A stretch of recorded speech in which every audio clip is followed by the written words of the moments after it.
उसने नाक में दम कर रखा है, मैंने नाक में दम कर रखा था, वो दोनों नाक में दम कर देगा। तो इन हिंदी सेंटेंसेस को कैसे आप नेचुरली इंग्लिश में एक्सप्रेस कर सकते हो, ये जानने के लिए आपको वीडियो को लास्ट तक देखना है। और इस वीडियो में मैं आपको सबसे नेचुरल स्ट्रक्चर बताऊंगा, उसके पीछे का जो कॉन्टेक्स्ट है, जो सिचुएशन है, वो आपको समझाऊंगा। अल्टरनेटिव्स बताऊंगा, यानी एक सेंटेंस को एक्सप्रेस करने के 5 तरीके बताऊंगा, 5 structures. And the most important thing, example sentences दूंगा सो दैट आपको अच्छे से स्ट्रक्चर्स क्लियर हो जाए, राइट। सो वीडियो को लास्ट तक ज़रूर देखना। लास्ट में आपके लिए एक सिस्टम भी मैंने बिल्ड किया है ताकि आप सभी प्रैक्टिस कर पाओ, राइट। एक व्हाट्सएप ग्रुप मैंने आपके लिए बनाया है, वो मैं आपको लास्ट में बताऊंगा कहाँ है, राइट। सो वीडियो को लास्ट तक ज़रूर देखना and let's get started with the video. So in sentences को एक्सप्रेस करने के लिए आप सिंपली इस पैटर्न का यूज़ कर सकते हो। कोई भी आप सब्जेक्ट लगाओ, सबसे पहले हैव या फिर has made life miserable for someone, किसी के लिए लाइफ को मिजरेबल कर देना। एग्जाम्पल सेंटेंसेस देखोगे तो पता चलेगा, ऐसे नहीं पता चलेगा, ठीक है। तो एग्जाम्पल सेंटेंसेस ज़रूर देखना। एंड उससे पहले कि मैं एग्जाम्पल सेंटेंसेस बताऊं एंड ऑल्टरनेटिव्स बताऊं, मैं आपको कॉन्टेक्स्ट समझाना चाहूँगा, क्योंकि कॉन्टेक्स्ट अगर आप नहीं समझोगे ना तो फिर आप ट्रांसलेट करोगे। सिचुएशन को समझना बहुत ज़रूरी है कि जब आप ये स्ट्रक्चर यूज़ कर रहे हो ना, उसके पीछे का क्या सिचुएशन है, क्या फीलिंग है, उस फीलिंग को समझना है और इस चीज़ को फील करना है, उस अपने अंदर उस चीज़ को फील करना है ना, तभी ट्रांसलेशन रुकेगा। अदरवाइज फिर आप ट्रांसलेट ही करते रह जाओगे। सबसे पहले इंग्लिश कॉन्टेक्स्ट को समझते हैं। This structure is used when someone keeps troubling, irritating और harassing another person continuously. Harassing, right, harassing another person continuously. अगर कोई आपको ट्रबल करता रहे, इरिटेट करता रहे, फिर हरास करता रहे कंटिन्यूसली, तब आपको ये फीलिंग है, राइट। इस जब भी ये फीलिंग आए तब आपको ये स्ट्रक्चर यूज़ करना है। हिंदी मैटर नहीं करता कि कोई सा भी हिंदी सेंटेंस हो, कोई फ़र्क नहीं पड़ता। कोई कहता है नाक में दम कर रहा है, कोई कह रहा है दिमाग खा रहा है, कोई कह रहा है सर खा रहा है, कोई दिमाग में दही मत खा, कुछ भी यार, क्या बताऊँ मैं, राइट। कुछ भी हिंदी हो सकती है आपकी, बट ये सिचुएशन है, ये फीलिंग है, राइट। नाउ लेट्स सी इन हिंदी। ये तब बोला जाता है जब कोई इंसान बार बार परेशान करके सामने वाले की नाक में दम कर दे, यानी बहुत आपको परेशान करे, इरिटेट करे, राइट। आपको बहुत बुरा लग रहा हो, तो ये फीलिंग है। इस फीलिंग को समझ जाओ, फिर इजीली बोल पाओगे। कोई फ़र्क नहीं पड़ेगा कि कोई सा भी हिंदी सेंटेंस आपके माइंड में आए, कोई फ़र्क नहीं पड़ता, ठीक है। सो अब कुछ ऑल्टरनेटिव्स देख लेते हैं, यानी और कितने तरीके हो सकते हैं इस सेंटेंस को एक्सप्रेस करने का, ताकि आपका हेजिटेशन थोड़ा सा रिमूव हो जाए, आपको अच्छे से क्लियर हो जाए, राइट। तो सबसे पहले एक हिंदी सेंटेंस की मदद से जो मेन स्ट्रक्चर है ना, उसको यूज़ करते हैं। जैसे उसने तो नाक में दम कर रखा है ना, ये जो सब्जेक्ट है ना, उसने नाक में दम कर रखा है, यानी बहुत इरिटेट कर रहा है, बहुत परेशान कर रहा है। तो सबसे नेचुरल स्ट्रक्चर का अगर हम यूज़ करें तो हम सिंपली कह सकते हैं ही has made my life miserable, he has made my life miserable, है ना। ये तो एक तरीका हो गया, मैंने आपको बताया। और कितने मल्टीपल तरीके हो सकते हैं मैं बताता हूँ। So now let's see 5 natural alternatives with context. तो आप जब कोई लगातार परेशान करे तो आप यही भी कह सकते हो कि he has been a constant headache, वो एक कॉन्स्टेंट हेडेक है मेरे लिए, तो he has been a constant headache. दूसरा एग्जाम्पल है he is driving me crazy. Casual और इमोशनल फ्रस्ट्रेशन है, मतलब कोई क्रेजी कर रहा है, he is driving me crazy, आप सिंपली कह सकते हो।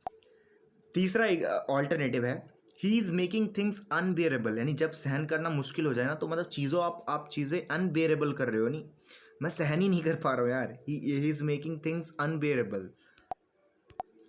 चौथा alternative you can use is he has been torturing me mentally.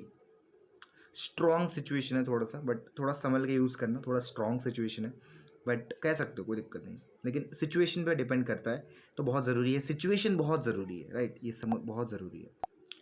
पांचवा alternative is he has been bothering me non stop. बिल्कुल ये कह सकते हो, कोई दिक्कत नहीं, डेली इरिटेशन के लिए बिल्कुल कह सकते हो, बट टॉर्चरिंग मेंटली थोड़ा सा अलग हो जाता है, थोड़ा सिचुएशन डिफरेंट हो जाता है, बट स्ट्रॉन्ग सिचुएशन हो जाता है। बट ये आप बिल्कुल कह सकते हो कि he has been bothering me non stop.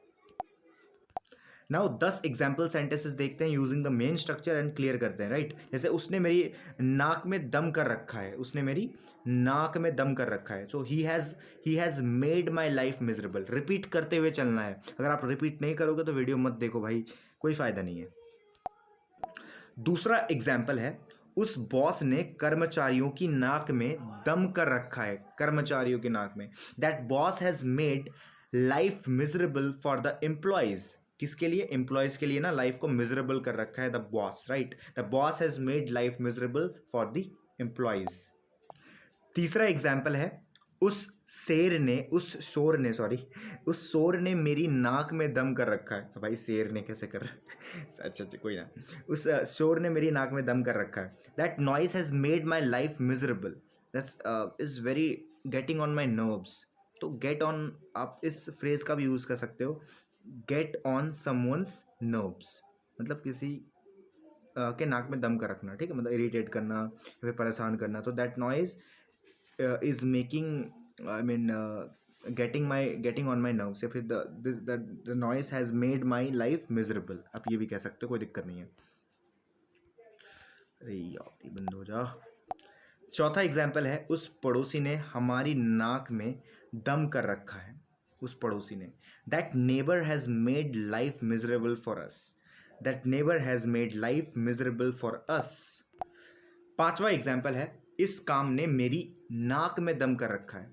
This work has made my life miserable. छठा एग्जाम्पल है, उसकी आदतों ने सबकी नाक में दम कर रखा है। His habits have made life miserable for every one. His habits made life miserable for every one. सातवां एग्जाम्पल है, उसने बच्चों की नाक में दम कर रखा है। He has made life miserable for the kids. He has made life miserable for the kids। आठवां एग्जाम्पल है, इस ट्रैफिक ने मेरी नाक में दम कर रखा है। This traffic has made my life miserable। नवा एग्जाम्पल है, उसकी बातें मेरी नाक में दम कर देती हैं। His words have made my life miserable। Right, देती हैं, थोड़ा सा ये प्रेजेंट को भी आप शो करता है, तो आप सिंपली कह सकते हो His words मेक माई लाइफ मिजरेबल, राइट? आप टेंस के हिसाब से सब्जेक्ट मतलब चेंज कर सकते हो, राइट? आप मेन वर्ब को चेंज कर सकते हो। 10वां और आखिरी एग्जाम्पल है, इस सिस्टम ने लोगों की नाक में दम कर रखा है। This system has made life miserable for people. Made life miserable for people, तो फॉर लगा के आप जिसके लिए वो भी मिजरेबल कर रहा है, उसके बाद वो पर्सन आप डिस्क्राइब कर दो, दिखा दो। And here is a practice sentence for you guys. आपको इसको एक्सप्रेस करके मुझे let me know in the comments. आपको बताना है, उसने मेरी पूरी ज़िंदगी में नाक में दम कर रखा है। So let me know in the comments. And जैसे कि मैंने आपको कहा था, मैंने आपके लिए एक सिस्टम बिल्ड किया है, तो वो है डिस्क्रिप्शन में। मैंने एक आपके लिए व्हाट्सएप ग्रुप क्रिएट किया है, ताकि आप ऐसे और स्ट्रक्चर्स की प्रैक्टिस कर सको ऑन अ डेली बेसिस, ताकि सिर्फ आप कंज्यूम ना करो, कंटेंट ना देखो, उसको आप उसकी प्रैक्टिस भी करो। So link is in the description, free है बिल्कुल, ज्वाइन करो and make the most of it. So and if you like my videos, subscribe to this channel. Videos को लाइक करो, अपने दोस्तों के साथ शेयर करो, एक प्यारा सा कमेंट करो कि वीडियो कैसी लगी, नेक्स्ट वीडियो किस टॉपिक पे चाहिए वो भी बता सकते हो। And thank you so much for watching the video.